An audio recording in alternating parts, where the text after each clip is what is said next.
तो ठीक है, हम पढ़ रहे थे पॉपुलेशन कैरेक्टरिस्टिक्स के बारे में। तो आज जो है हम पढ़ेंगे इसका दूसरा कैरेक्टरिस्टिक, जिसको कहते हैं पॉपुलेशन साइज एंड डेंसिटी। क्या कहते हैं? Population size and density. आप जानते हैं एक पॉपुलेशन जो होती है ये जो है कांस्टेंट नहीं रहती है हमेशा के लिए। ठीक है, एक पॉपुलेशन जो होती है वो हमेशा के लिए कांस्टेंट नहीं रहती है। पॉपुलेशन जो है वो वैरी होती रहती है और जो है चेंज होती रहती है। अंडरस्टैंड? पॉपुलेशन का साइज चेंज होता रहता है और डेंसिटी चेंज होती रहती है। पॉपुलेशन एक गिवन एरिया के लिए गिवन टाइम में कभी कांस्टेंट नहीं रहती है। ठीक है, तो पॉपुलेशन साइज किसको कहते हैं हम? Population size, what do mean by population size? कितने नंबर ऑफ इंडिविजुअल्स एक पॉपुलेशन के रहते हैं एक पर्टिकुलर प्लेस पे एक पर्टिकुलर टाइम में, उसको हम बोलते हैं population size. Understand? So it means the total number of individuals of A species, the total number of individuals of A species. एक स्पीशीज जो है इसमें कितने नंबर ऑफ इंडिविजुअल्स है? Total number of individuals of species in a particular time, एक particular time में उसमें कितने नंबर ऑफ इंडिविजुअल्स प्रेजेंट है। अंडरस्टैंड? इसको हम बोलते हैं species in a particular time in a particular area, in a particular area.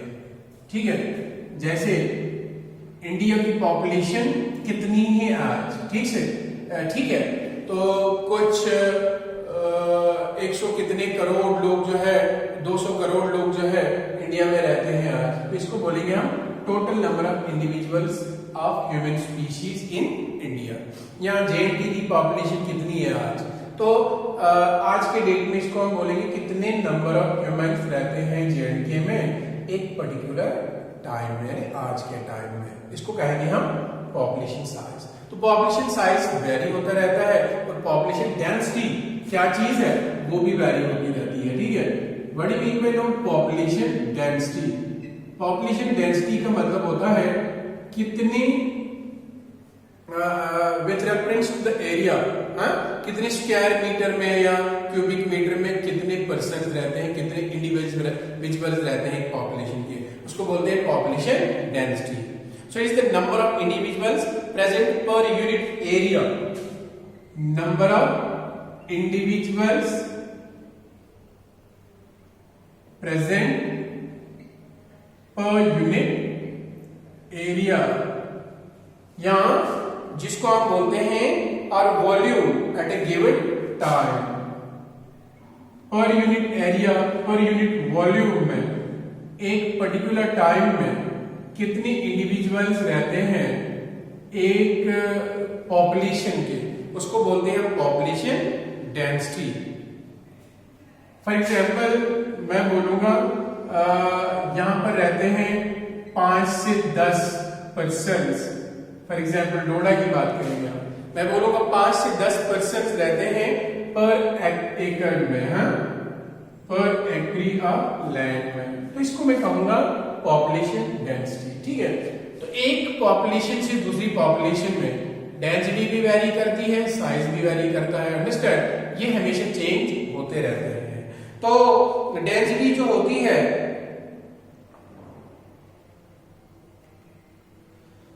Population density जो होती है, पॉपुलेशन डेंसिटी हम मेजर करते हैं एक फॉर्मूला से।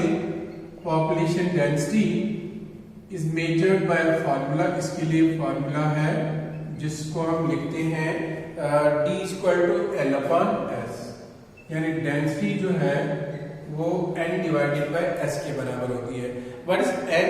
Total number of individuals. N = total number of individuals. तो एक पॉपुलेशन का अगर हमने पॉपुलेशन डेंसिटी निकालनी होगी तो उसके लिए हम एक फार्मूला है, यानी population density D = N/S. Now what is N? N is the number of individuals, and what is S? S is called number of units of space, ठीक है, number of units of space, कितनी space में वो रहते हैं, ठीक है, कितने इंडिविजुअल्स हैं, कितनी स्पेस में रहते हैं, उससे उनकी डेंसिटी निकल आती है, जो मैंने अभी कहा पॉपुलेशन डेंसिटी। तो पॉपुलेशन साइज वो तो हम काउंट करते हैं, उसके लिए हम रैंडम सैंपलिंग भी करते हैं या सबके सब को काउंट भी करते हैं। फॉर एग्जांपल एक पॉपुलेशन है, एक पर्टिकुलर जियोग्राफिकल एरिया में रहता है, यहाँ पर इसके कुछ इंडिविजुअल्स है, यहाँ पर कुछ है, यहाँ पर कुछ है, तो हम रैंडम सैंपलिंग करते हैं। रैंडम सैंपलिंग में हम देखते हैं इस एरिया में कितने इंडिविजुअल इसके पाए जाते हैं, इनको गिनते हैं, लाइकवाइज उसको मल्टीप्लाई करते हैं कि कितने एरियाज में जो है रहते हैं, कितने ग्रुप्स में रहते हैं, तो उससे उनका नंबर हमें निकल जाता है। यहाँ पर एक्चुअल काउंटिंग से हम करते हैं, काउंट करते हैं, उससे हमें पॉपुलेशन का साइज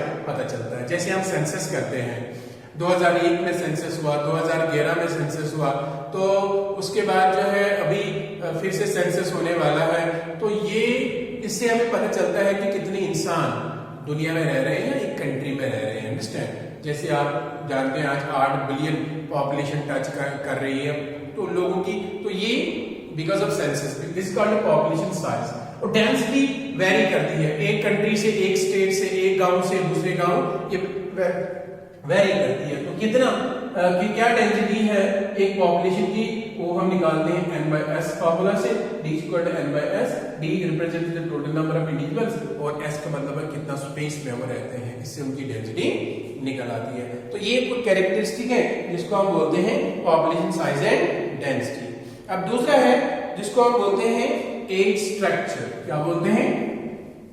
एक और कैरेक्टरिस्टिक पॉपुलेशन का जिसको बोलते हैं एज स्ट्रक्चर।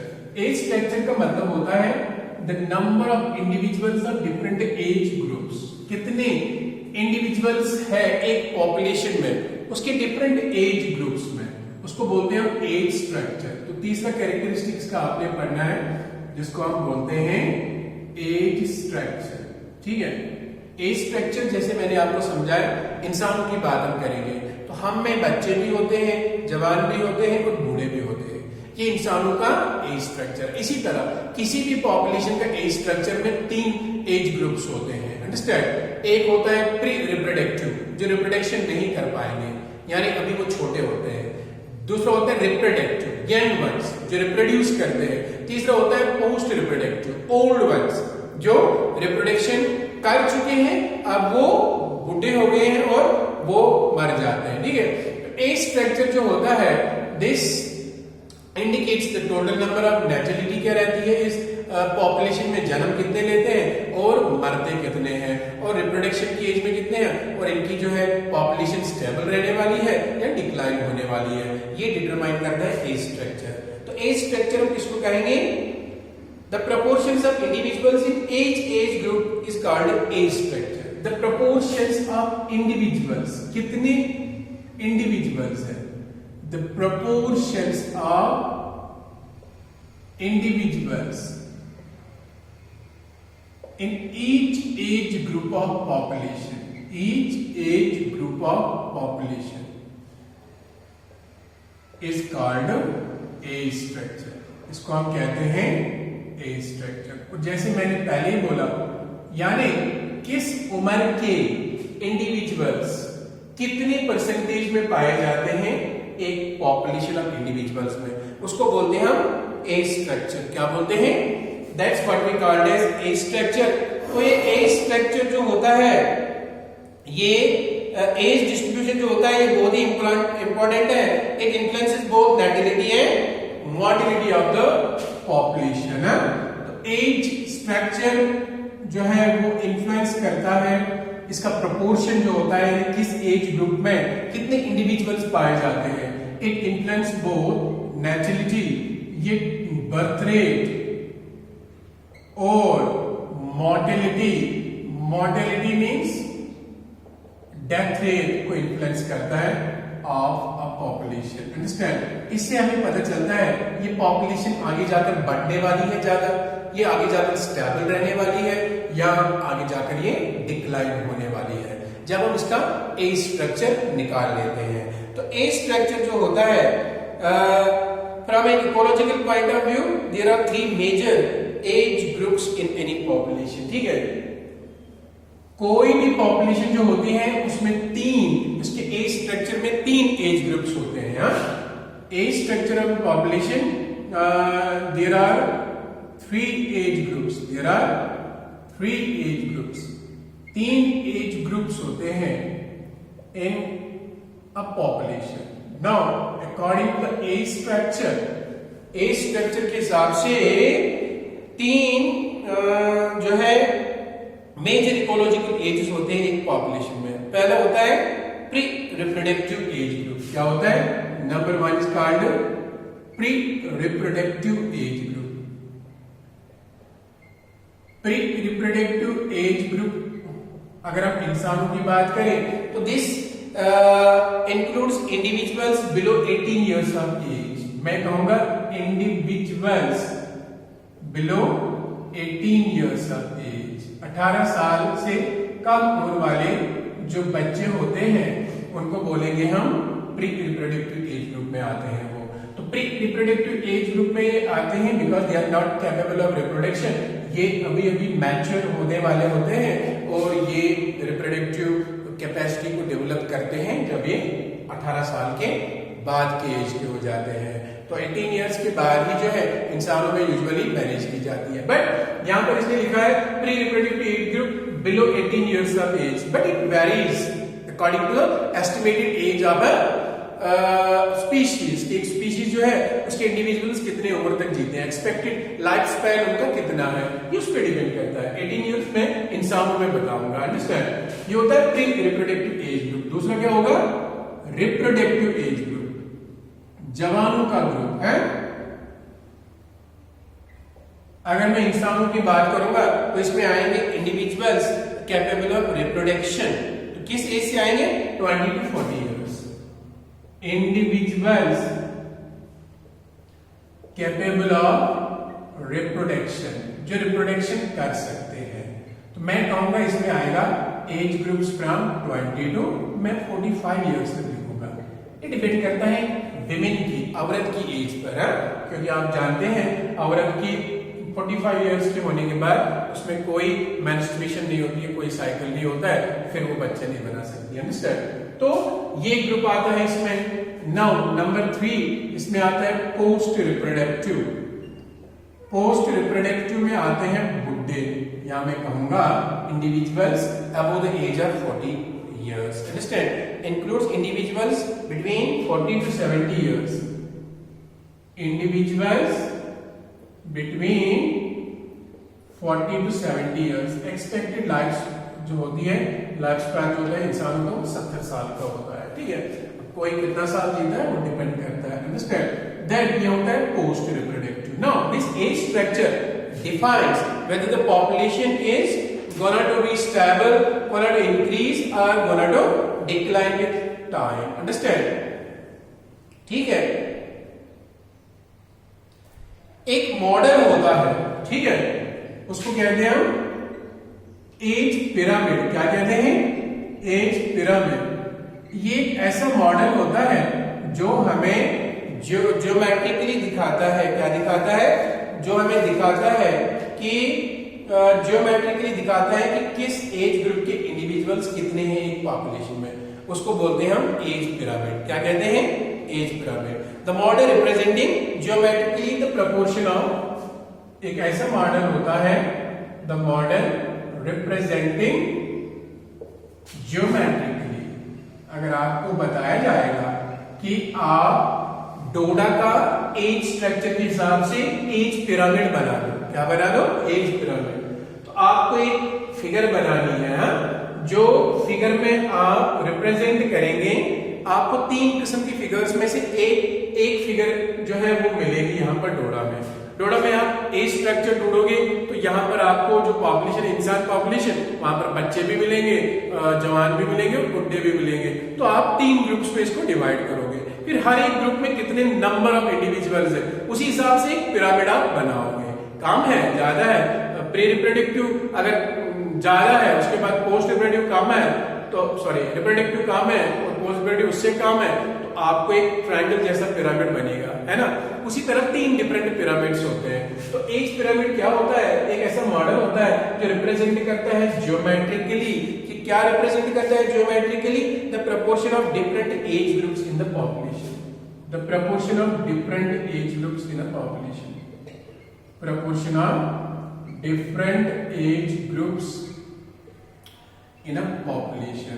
एक पॉपुलेशन में ज्योमेट्रिकली जब हम दिखाते हैं in the form of A model, कितने इंडिविजुअल्स हैं, तो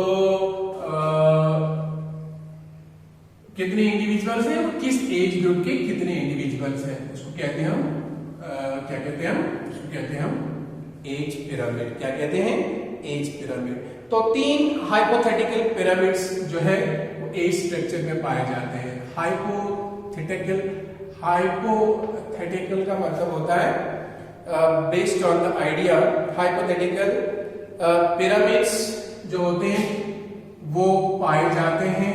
एक होता है नंबर 1, नंबर ए लिखूंगा मैं, उसको बोलते हैं a pyramid with broad base, a pyramid with broad base, जिसकी बेस ब्रॉड होती है, ठीक है। ऐसा पिरामिड आप ऐसे बनाओगे, ठीक है, ट्रायंगल शेप का, इसकी बेस जो है वो ब्रॉड है। तो यहां पर मैं रिप्रेजेंट करूंगा इसको ऐसे 3 पार्ट्स में। ये क्या है, प्री रिप्रोडक्टिव एज ग्रुप, ये क्या है, रिप्रोडक्टिव एज ग्रुप, ये क्या है, पोस्ट रिप्रोडक्टिव, इसको मैं लिखूंगा POST, ठीक है। Pre reproductive, reproductive, post reproductive.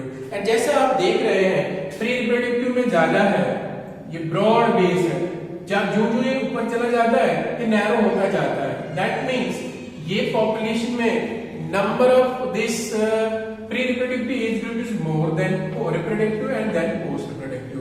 तो ये वाली पॉपुलेशन जो है इसका क्या है, इसमें जो है पॉपुलेशन इंक्रीज होने वाली है, क्योंकि जो है प्री रिप्रोडक्टिव में भी ज्यादा है और रिप्रोडक्टिव में भी ज्यादा है।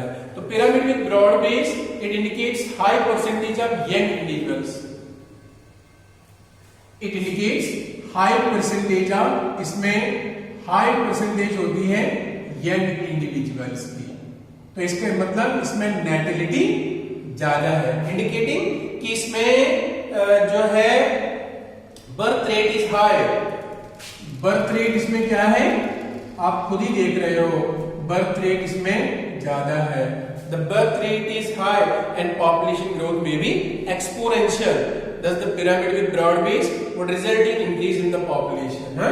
इसमें एक्सपोनेंशियल ग्रोथ हो जाएगी। एक्सपोनेंशियल ग्रोथ का मतलब होता है रैपिड ग्रोथ, ज्यादा पॉपुलेशन बढ़ जाएगी। तो ऐसा पिरामिड जिसको ब्रॉड बेस होती है, इसमें हम क्या कह सकते हैं, इसमें कह सकते हैं इसमें इंक्रीज इन पॉपुलेशन होगा। क्या होगा, इंक्रीज इन पॉपुलेशन। अब हमारा एज पिरामिड अगर हम बताएंगे इंसानों का, वो कैसा है, वो है मैं कहूंगा इसी टाइप जैसा, जिसमें प्री रिप्रोडक्टिव में जो है बहुत है, अंडरस्टैंड।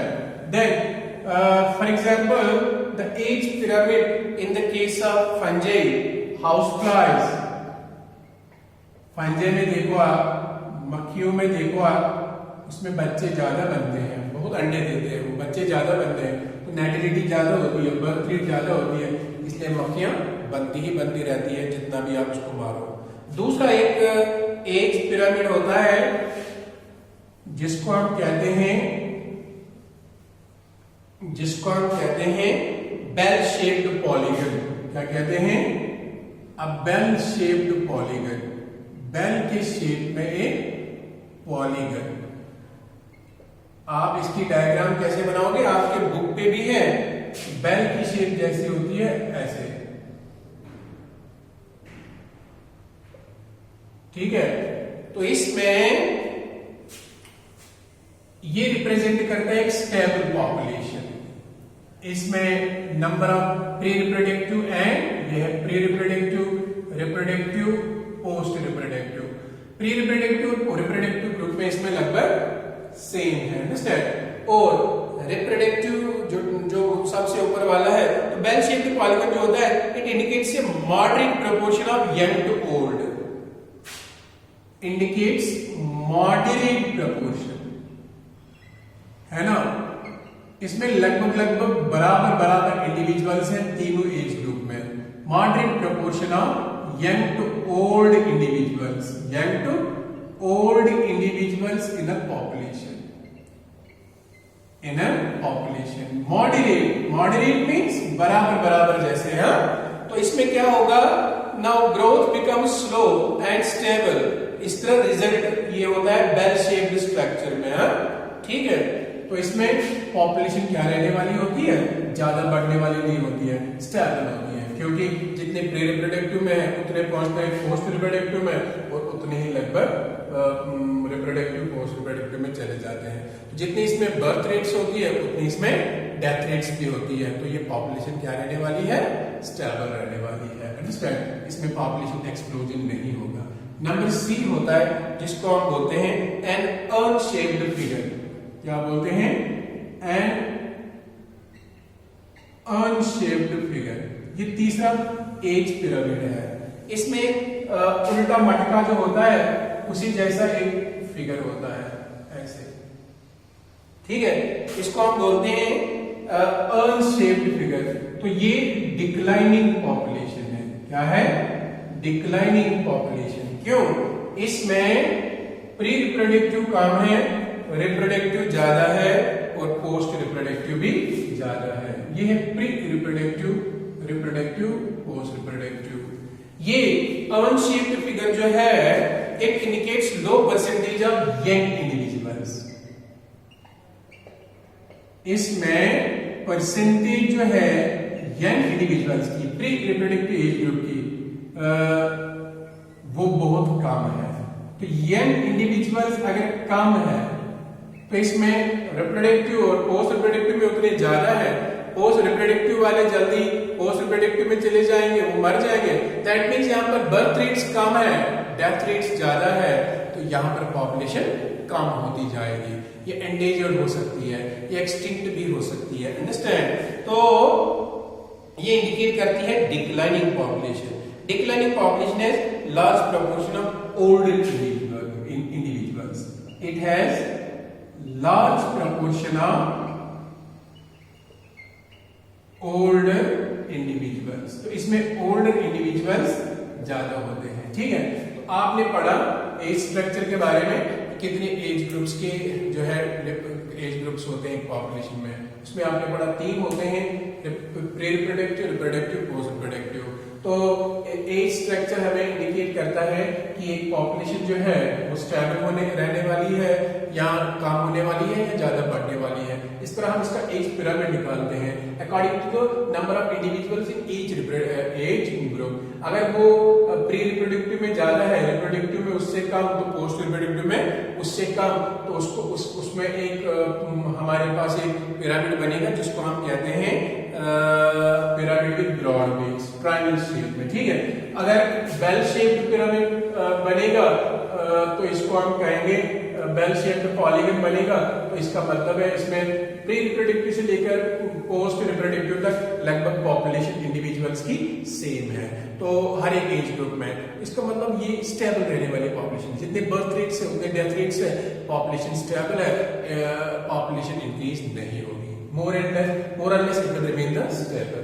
अगर एक अनशेप्ड फिगर है, ठीक है, अगर एक जो है उल्टे मटके जैसा, या जो दरवाजे पे लगा होता है वो, जिससे हम खोलते हैं दरवाजा उसको पकड़ के, तो ये जो है ये क्या कहते हैं, इसको हम कहते हैं ये मटके जैसा, उल्टा मटके जैसा जो ये होता है, क्या होता है, ये फिगर जो होती है उसको कहते हैं अनशेप्ड फिगर। तो ये इंडिकेट करती है इसमें प्री रिप्रोडक्टिव में बहुत कम है इंडिविजुअल्स, जिसका मतलब है रिप्रोडक्टिव में उससे ज्यादा, तो पोस्ट रिप्रोडक्टिव में ओल्डर इंडिविजुअल्स में ज्यादा है। तो जब ओल्डर इंडिविजुअल्स में ज्यादा होंगे, ये इंडिकेट करता